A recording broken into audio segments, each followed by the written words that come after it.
Okay, 9 facts about about computer security that experts wish you knew. You being the reader, who probably is not an IT person. And lots of people have in their office somebody who they consider to be their computer expert, and this person has been hired and maybe even paid a little bit more than the other employees because you're an accountant that can also do computers, or you're an engineer that also can do IT. So for those, this is really, I guess, for those people who think that that's what's happening in your office, and this is things that even that person may not even be aware. Okay, getting on to this, I'm just going to mention the point. We're not going to read the whole thing, but this one is interesting. Having strong passwords actually can prevent most attacks, and they go into all the reasons why. But the truth is, if I know your password, I can pretty much get into your life. If I can log onto your computer, odds are you've got personal information in there. I can read your email. Your email's got stuff in it. I can reset bank passwords. I can do everything as you. So, and I see so many businesses, probably a majority of businesses that I know of, have horrible passwording. We have another video on that from another conversation. Remember when we were looking at how hard it would be to crack passwords, how long it would take? In that video, just mere, fractions of a second to crack in an offline scenario, to crack what most people consider to be secure passwords. And how you can take what's a very simple password and make it complex enough to where doing an online crack on it, or any kind of crack on it, would take more time than it's worth doing. But I can't emphasize enough passwords. It's just people seem to overlook that. They just want something easy to remember, easy to type. If it was up to them, they wouldn't have any passwords at all. Not good. Yeah, this one was kind of interesting. I sort of knew that, but never really thought about it. You buy a new computer, especially if you buy an off-the-shelf, like a Staples or Best Buy or one of those big stores computer, and you got this deal, $400, and it's 8 gigs of RAM, and it's got all this great stuff on it, and maybe it actually is a halfway decent computer. It's residential, so it's not going to be business class, which probably not going to be as robust as if you spend some real money on it, but it's not a bad little computer. Well, the reason it's so cheap is because they loaded it up with a bunch of trialware, a bunch of garbageware, and even spyware, and they mentioned one here, Superfish. That I've seen that on a number of new computers. I didn't know that it had a back door built into it. But one of the things that I usually had to do when we had a client that would go to one of these big box stores and buy a new computer for their business, and then they'd call us out to install it. One of the first things we'd have to do is degunk it. We'd have to go in and clean all that garbage out of it, and we could spend 2-3 hours because every time you deleted something, it wanted you to reboot, and then maybe it downloaded half a dozen updates while you were deleting it, and so now it's got to finish those and stuff. So a reboot could take 10-20 minutes, and you'd go through that process 5, 6, 7 times, and you're there all day, trying to degunk this computer, all to save some money. Which in the end, when you're paying somebody $100 an hour or more to degunk your computer, and they're there for 8 hours. You could have just bought yourself a good one without all that junk on it.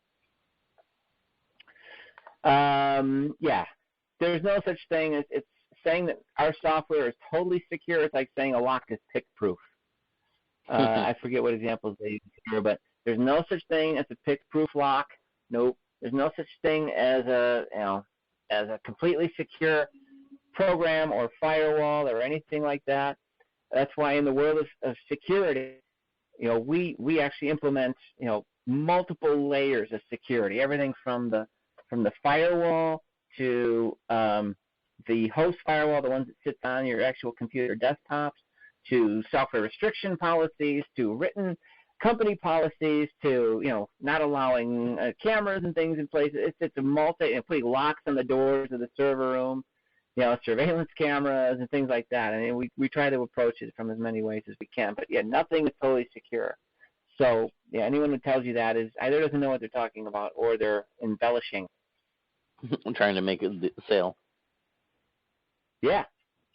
HTTP. You'll see that. You see it right here, right on their webpage. Every website should, or every app, right? Every app, not website, but every website. Well, it says website and app, right? They say it right here on their website. They don't have HTTP. They don't have it. Mm-hmm. But is, I think of the word as a secure, but it's not. It doesn't stand for secure. But anyway, what it does is it encrypts a connection between your computer and the server, so that if anyone were to be watching, and it's people who's watching, trust me, they're watching. They are watching. They may not be watching from inside the network, but they're definitely watching your internet connection, or they're watching from the server side, or there's some cookie or some little thing in your browser. That's where they really get you, is in the browser. But they are watching. Never assume you're not being watched. The cloud is not safe. It just creates new security problems. Yeah, they have a good example is, your house is secure, but, if you live in an apartment, you don't control the front door. You don't control the back door, the service elevator. But you have your own house. You control all that stuff. To me, a data center it's like anything else. I wish I had that picture. There was a big fire, an arson that set a fire at O'Hare International Airport air traffic control. Was it last summer, 2013? Yeah, I think so. And that brought up a big security question. And someone took a picture, and I don't know if it was at that facility, but it was one like that, where they had a keypad to get in the door, and it had 6 numbers on it, 1 through 6 or 0 through 5 or something like that.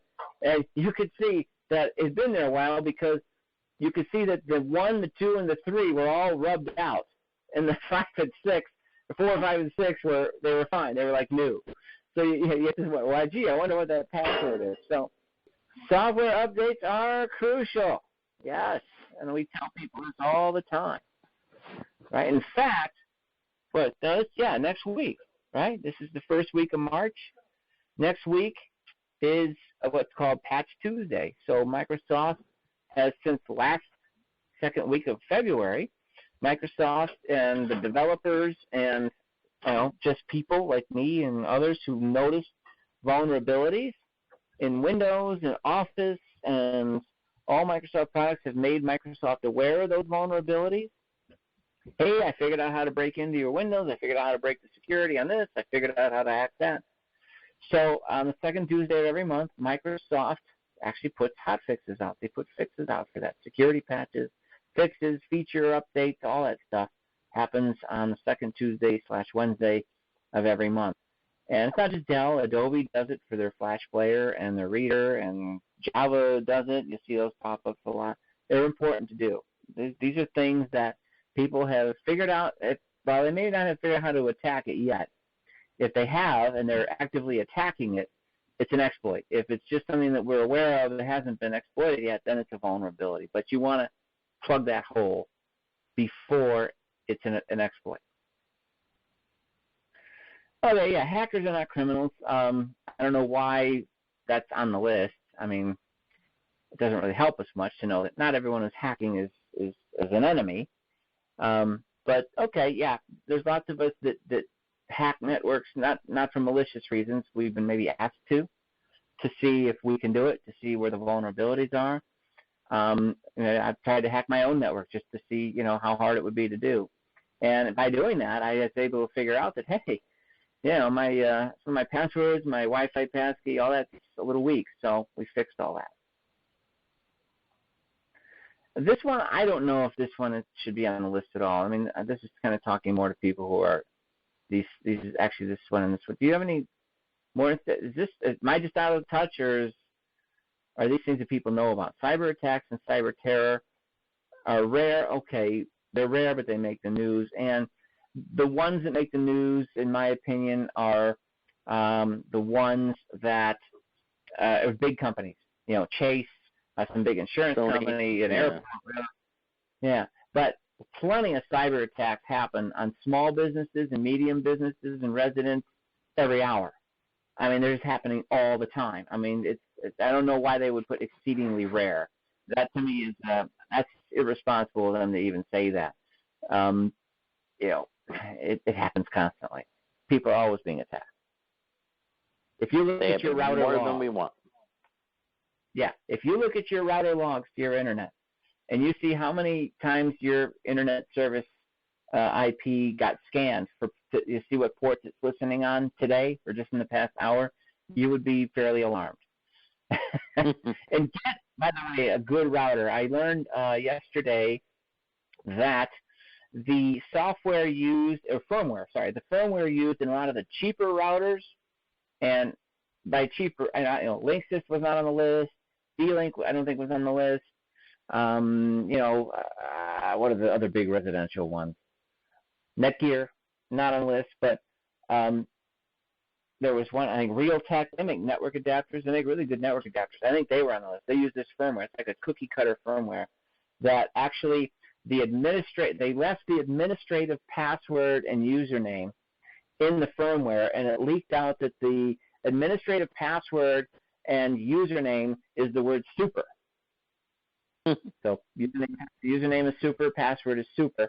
And so with that username and password, anyone can break into these devices if they know that. And by default, a lot of times the WAN interface web management feature is left on by default. So if you know the IP address of one of these routers, you can just bring it up in your browser, log in with super, and you're in, baby. You just now hijacked someone's router, and you can set up port forwarding. You can see what kind of devices are on the network and start to hack your way in, no problem. You can just forward the remote desktop listening port to one of the hosts on the network, see if they got RDP turned on, and bang, you're in. So if you're at Staples or something and you see they've got some cheap routers there, $3 for a router, hey, it does port forwarding and port triggering and all these fancy things, and it's only $30, and you run it and buy it and you put it at home and it works. Hey, great, but you just open up your internal network to every lowlife hacker in the world. So get a good router. Spend a little money. Darknet and deep web are not the same thing. I don't know if anybody even really knows what that is. Yeah, that's not a day-to-day kind of user thing.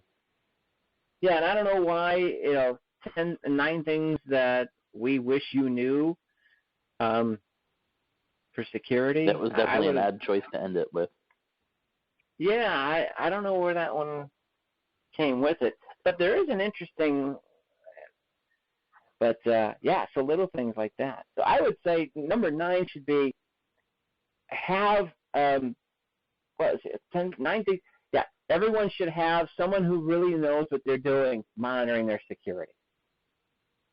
Right? What does that mean? It doesn't mean a guy who just knows how to plug an Ethernet cable in and start talking to the server. It means someone who really spends, the security training, an IT professional, a real IT professional, someone who really takes their job seriously, will spend anywhere from 100 to 500 hours a year keeping up with training. Not necessarily being certified, just keeping up with the training could take hundreds of hours a year.